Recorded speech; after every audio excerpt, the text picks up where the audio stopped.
গ্রীষ্ম বর্ষা বিনীতি ভরসা। হ্যাঁ, বিনীত শপিং সিটি। নমস্কার, আপনারা দেখছেন হুগলি আপডেট। আপনাদের সঙ্গে আমি উষা। আসছে খবরে, রাত পোহালেই হুগলি জেলার ভোট গ্রহণ। ডিআরডিসি কেন্দ্র থেকে ভোটের প্রয়োজনীয় সরঞ্জাম সংগ্রহ করলেন ভোট কর্মীরা। রাত পোহালেই শুরু হতে চলেছে পশ্চিমবঙ্গে বিধানসভা নির্বাচনে দ্বিতীয় পর্বে ভোট গ্রহণ। ইতিমধ্যেই প্রথম দফার নির্বাচন বিক্ষিপ্ত কিছু ঘটনা ছাড়া মোটের উপর শান্তিপূর্ণভাবেই সম্পন্ন হয়েছে, যা স্বস্তির বার্তা দিয়েছে প্রশাসন থেকে সাধারণ মানুষ সকলকেই। দ্বিতীয় পর্বে নির্বাচন যাতে সুষ্ঠু ও শান্তিপূর্ণভাবে সম্পন্ন হয়, তার জন্য নির্বাচন কমিশন সর্বক্ষণ নজরদারিতে রেখেছে গোটা পরিস্থিতি।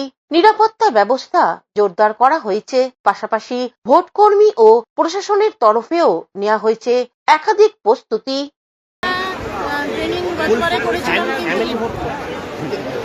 গতবারে ট্রেনিং করেছিলাম, কিন্তু সেকেন্ড ট্রেনিং আর হয়নি, করতে হয়নি, কিন্তু এবারে সেকেন্ড ট্রেনিং করলাম আর চলে এলাম। যাই হোক, কাজটা জানি মোটামুটি, কিন্তু হাতে কলমে কোনোদিন তো করা হয়নি, একটু টেনশন তো আছে অবশ্যই।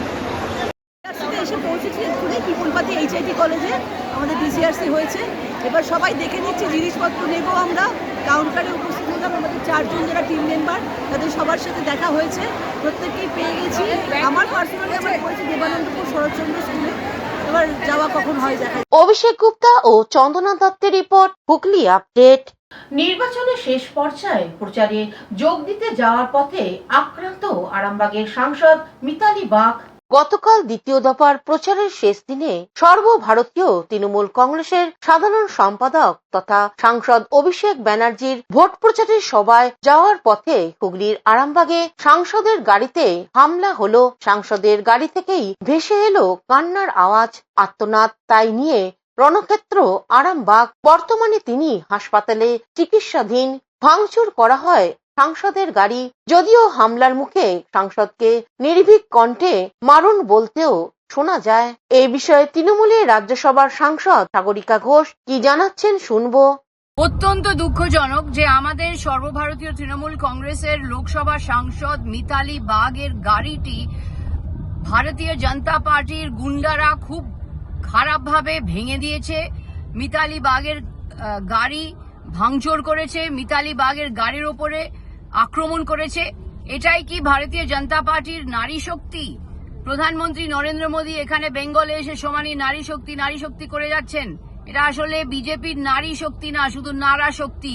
বিজেপি নারী শক্তিতে বিশ্বাস করে না। একজন একলা মহিলা গাড়িতে যাচ্ছিলেন, মিতালি বাগ, তার উপরে এরকম ভাবে আক্রমণ করা, তার গাড়ি ভেঙে দেওয়া, এটাই কি বিজেপির নারী শক্তি? এটাই কি বিজেপির এসসি সমাজের প্রতি শ্রদ্ধা? বিজেপি নারী শক্তিতে বিশ্বাস করে না, শুধু নারা শক্তিতে বিশ্বাস করে। নারা স্লোগান। কৌশিক ঘোষের রিপোর্ট, হুগলি আপডেট। কুলটি থানা নিয়ামতপুর ফাঁড়ির এলাকায় খড়ের গাড়িতে আগুন, গাড়িটি সম্পূর্ণ ভস্মীভূত। কুলটি থানা নিয়ামতপুর ফাঁড়ির অন্তর্গত শ্রীরামপুর SN রায় রোডে আজ সকাল 6টায় খড় বোঝাই একটি পিকআপ ভ্যানে আগুন লেগে যায়। তড়িঘড়ি স্থানীয় লোকজন ও গাড়ি চালকরা মিলে আগুন নেভানোর অক্লান্ত চেষ্টা করেন, কিন্তু খড়ে লাগা আগুনের কবলে পড়ে গাড়ির ইঞ্জিন ও টায়ার পুড়ে ছাই হয়ে যায়। এরপর স্থানীয় লোকজন মিলে গাড়িটিকে জলে ভরা একটি গর্তে ফেলে দেন। তারপরও গাড়ি ও খড়ের আগুনে শিখা জ্বলছিল। এ বিষয়ে প্রত্যক্ষদর্শীরা কি জানাচ্ছেন শুনবো। तार में शर्ट के ना लुच्ची फेंका ना, तो गाड़ी के ऊपर गिर गया। तार स्पार्क किया, कहीं पर हाइट मार रहा था इन लोग का। तो गाड़ी खड़ा था का? नहीं आ रहा था गाड़ी कार रास्ते से आग लगा, इधर से घुसाने लगा, तब जाकर के खलासिया ड्राइवर मालूम ही नहीं है। Bureau report, Hooghly update. এই মুহূর্তে সবচাইতে বড় খবর, হুগলি জেলার খানাকুলির প্রস্তরের নজির গড়লেন ফতেমা খাতুন। CBSE বোর্ডের মাধ্যমিক পরীক্ষায় তিনি অল ইন্ডিয়া র্যাঙ্ক 7 অর্জন করেছেন। তিনি পড়াশোনা করে ব্লুমিং বার্ড স্কুল আদি সপ্তগ্রাম হুগলিতে।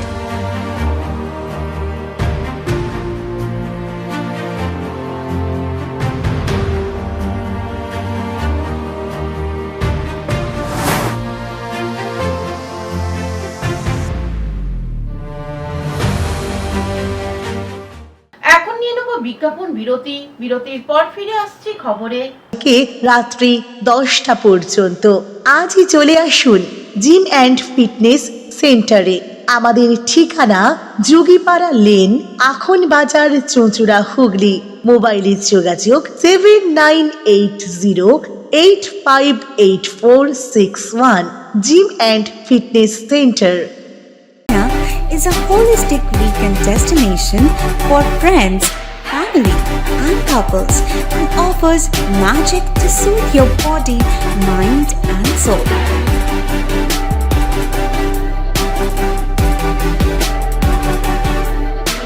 Aqua Marina, your customized magician. Welcome aboard and see the magic unfold. Amala nursing home. Enjoy a weekend at Vedam, the paradise of peace. A home away from home.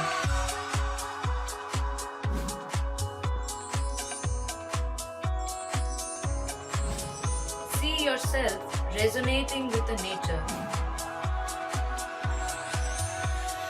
Vedam welcomes you to create your best memories. ব্যারাকপুরে vote কর্মীরা সুষ্ঠুভাবে নির্বাচনের সামগ্রী সংগ্রহ করলেন।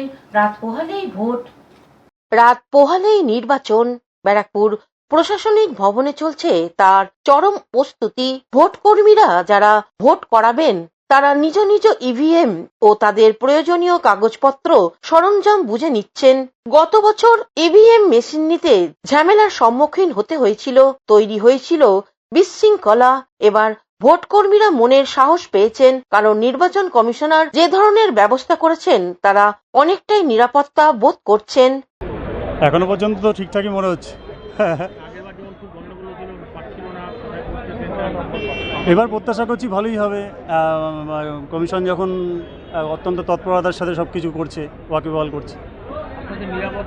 না না, অনেকবার ভোট করেছি, আগে ভোট করেছি। এবার পড়েছি পুলিন বিহারি ইউপি স্কুল, ব্যারাকপুর বিধানসভার মধ্যে। হ্যাঁ,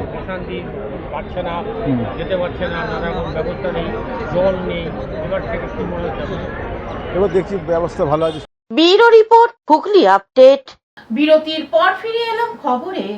হাওড়ার বালির বিধানসভা এলাকায় তৃণমূল কংগ্রেসের বিভিন্ন স্তরের কর্মীদের আটক করল পুলিশ। থানায় বিক্ষোভ তৃণমূল কর্মীদের। হাওড়ার বালির বিধানসভা কেন্দ্রের বিভিন্ন অঞ্চল থেকে তৃণমূল কংগ্রেসের কর্মী এবং বুথ সভাপতি সহ একাধিক তৃণমূল কর্মীকে রাতে আটক করা হয়। কেন্দ্রীয় বাহিনী এবং হাওড়া সিটি পুলিশের আধিকারিকরা বালি সতীশ চক্রবর্তী লেন, বালি পুরনো পোস্ট অফিস সহ একাধিক এলাকা থেকে এদের আটক করে। রাতেই খবর পেয়ে ঘটনাস্থলে যায় বালির বিধানসভা কেন্দ্রের তৃণমূল প্রার্থী কৈলাস মিশ্র। পুলিশের আধিকারিকের সঙ্গে প্রার্থীর বচসা হয়। রাতে বেলুর থানার সামনে অবস্থান বিক্ষোভ করেন তৃণমূল প্রার্থী সহ তৃণমূল কর্মীরা। এটা হচ্ছে হিটলার শাহী চলছে বালি, বেলু, লিলুয়াতে এবং সারা বাংলাতে। ওয়ার্ডের সভাপতি যুব, তার নামে কোনো অভিযোগ নেই, কোনো কমপ্লেন নেই। পুলিশ নিজেও আপনি লাইভে দেখবেন বলছে যে আমি কেন তুলে নিয়ে যাচ্ছি আমি নিজে জানি না। তার ওয়াইফ সঙ্গে কি বিহেভিয়ার করেছে দেখুন। আর পুলিশকে জিজ্ঞেস করলে বলবে অবজারভার বলছেন। তো দিল্লির লোক, দিল্লি থেকে রাজস্থান থেকে লোক এসে বাংলার একটা মেয়েকে, বাংলার একটা বাড়ির মেয়েকে কিভাবে অপমান করতে পারে এই বাংলার মানুষ তার জবাব দেবে। কারণটা কি এই যে তার নির্বাচন কয়েক ঘন্টা ও বিজেপি হচ্ছে ইনাদের মালিক। বিজেপি ক্যান্ডিডেট, বিজেপির যারা নেতা তারা মালিক। তাদের আকারা বাবারা এখানে বসেছিল, মানুষ প্রতিবাদ করেছে বিকালবেলা যে ভাই 6টা পরে বাইরের লোক কী করে বসে আছে। এই শোনার মাত্র পুলিশের অবজারভারদের খারাপ লাগলো। তারপরেও তৃণমূল কংগ্রেসের সমস্ত বুথ এজেন্টদের বাড়ি বাড়িতে ভোর 2টোর সময় তুলতে শুরু করেছে। আপনি এখন বাধা দেন যে কেন তুমি। হাওড়া বেলুর থেকে কৌশিক ঘোষের রিপোর্ট, হুগলি আপডেট। এখনকার মতন খবর এই পর্যন্তই। প্রতিদিন দেখুন হুগলি আপডেট। নমস্কার।